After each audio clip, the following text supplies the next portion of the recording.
Well, you might have found the reasoning a little complicated for this one. Let's unpack it.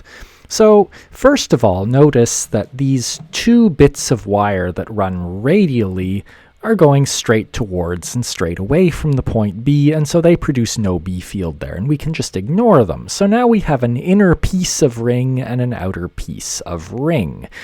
And anywhere you look on the inner piece of ring, if you compare your dl vector and your RIP vector and look at the cross product, you're going to conclude that no matter which piece of this inner ring you look at, it's producing a B field into the page.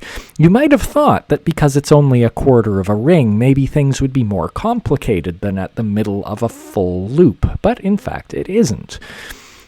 And now if you do the same thing out here, you'll find that the outer loop, or outer quarter loop, produces a B field out of the screen. Well, now these are just like the B field of a loop, except each one is only a quarter of a loop, so they'll produce a B field strength just like this, only a quarter of it. And we note that that B field goes as 1 over the radius of the loop, and so the inner one is producing a stronger field than the outer one, and overall the total field will be into the screen. I'm going to finish up by looking at the magnetic field due to a single moving particle. And the magnetic field due to any single particle is very, very weak, which means it's hard to directly measure. Modern scattering experiments in particle accelerators and so on do give us some fairly direct tests of our models of these B fields, but really we know about them by inferring them from much easier but less direct experiments on magnetic interactions between wires. And so, unsurprisingly, we can derive the magnetic field of a moving particle from the Biot-Savart law.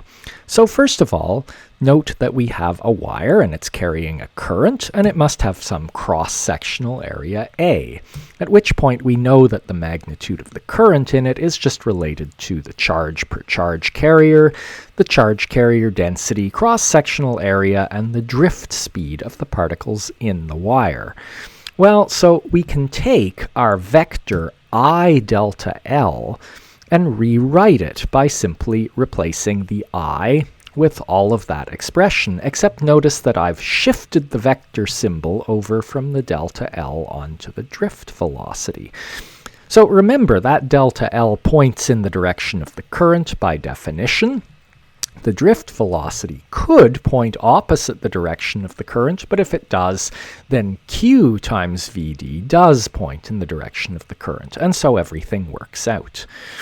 And now I'm just going to swap the order of some things and point out that A delta L is just the volume of this little segment of wire we're looking at, and since N is charge carriers per unit volume, then that piece of the expression is just the total number of charge carriers in this piece of wire, which I'll call capital N, at which point we can see that the B field due to a single particle is just the B field due to this little element of wire divided by the number of charge carriers in it. Well, we can plug that all into our Biot-Savart law and get our magnetic field for an individual particle from this expression.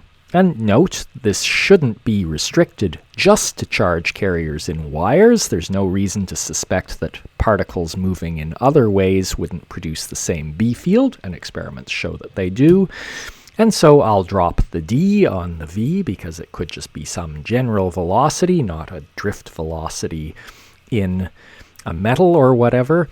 And I'll note that R as a radial vector from the particle to the point P.